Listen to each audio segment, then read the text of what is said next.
Sometimes the most ordinary moments hide the most extraordinary secrets. For Mark Stevens, a construction worker from suburban Ohio, Tuesday morning started like any other. Coffee brewing, toast burning, his 7-year-old daughter Emma getting ready for school. But when that familiar yellow bus pulled away from the curb at 7:47 a.m., Mark had no idea he was watching his daughter disappear into a nightmare that had been unfolding for weeks.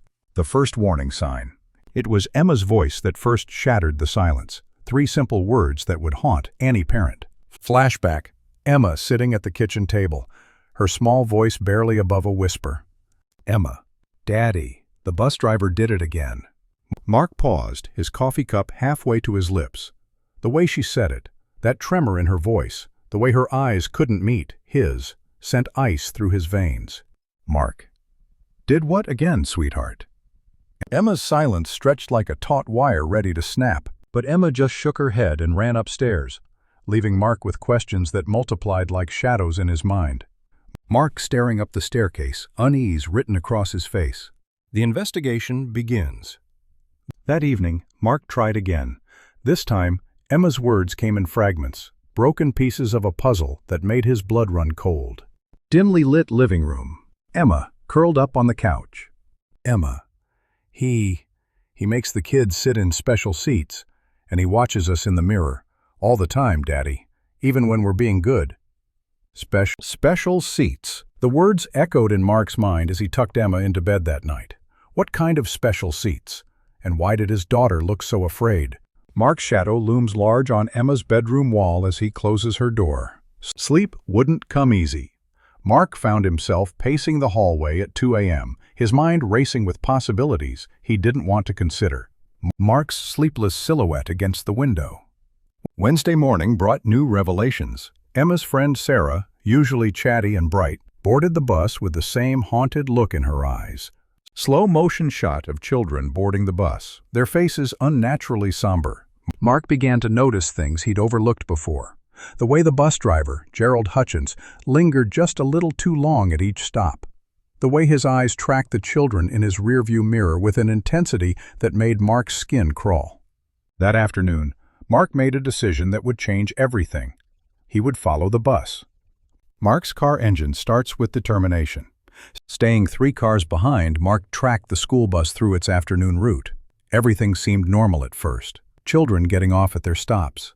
Parents waiting with open arms. An aerial view of the yellow bus winding through suburban streets. But then, something changed. Instead of heading back to the depot, Hutchins took a detour, down Miller Road, past the old industrial district, into an area where no children lived. The atmosphere grows darker as familiar neighborhoods fade away.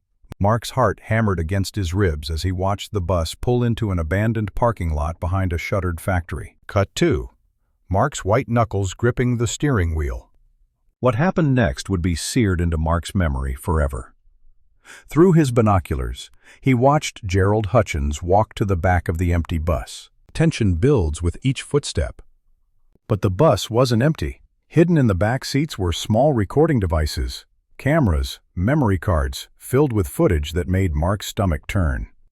Mark's horrified expression. The special seats Emma had mentioned weren't punishment seats. They were strategic positions, angles chosen deliberately. Every innocent moment, every private conversation, every vulnerable second, all captured, all recorded. The weight of realization crashes down. Mark's hands shook as he fumbled for his phone. Part of him wanted to confront Hutchins right there, in that desolate parking lot. But another part, the protective father, knew he needed evidence, proof that would stand up in court. As Hutchins loaded equipment into his personal vehicle, Mark made the most difficult decision of his life. He started recording. Phone camera interface comes into focus. For 23 agonizing minutes, Mark documented everything. The hidden cameras being removed. The memory cards being sorted. The methodical way Hutchins covered his tracks. Time seems to slow as evidence accumulates. Back home, with Emma safely in her room, and the weight of what he'd discovered crushing down on him, Mark Stevens made the call that would bring justice. 911. Mark, his voice barely steady. I need to report. I need to report child exploitation. I have evidence. The words felt like glass in his throat. But they were out. There was no going back now. Cut to search team cars racing through the night. Within hours, Gerald Hutchins was in custody. The investigation that followed revealed a network of exploitation that had been operating for over 2 years. News footage style.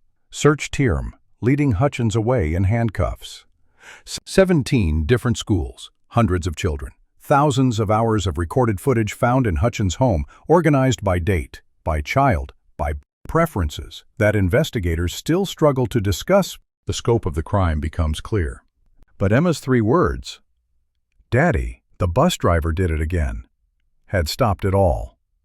Fade to Emma's innocent face, now seen in a new light.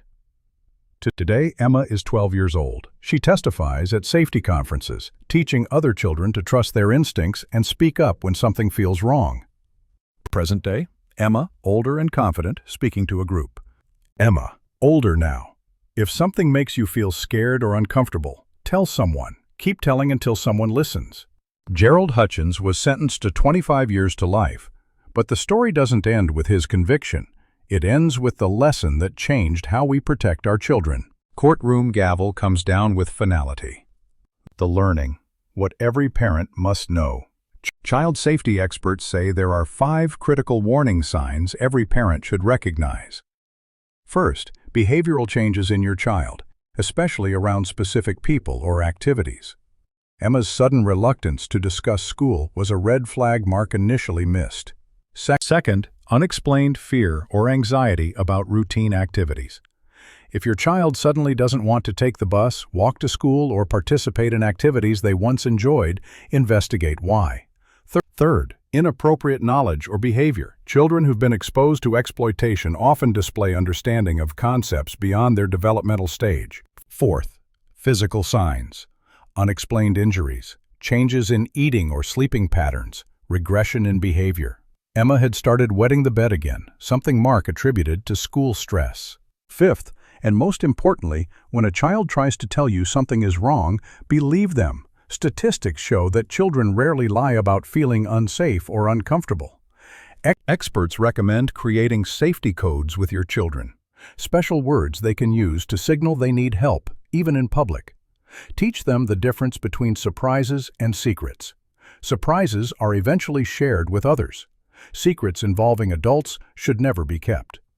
Most crucially, make sure your child knows that no matter what an adult has told them about getting in trouble, about no one believing them, about protecting the family, they will never be in trouble for telling you the truth. Emma's courage to speak up saved hundreds of children from continued exploitation. Your child's voice could do the same. Listen, believe, act. Final frame. A child's hand, reaching up toward a protective adult's hand. Because sometimes 3 simple words can change the world. If you suspect child abuse, call the National Child Abuse Hotline.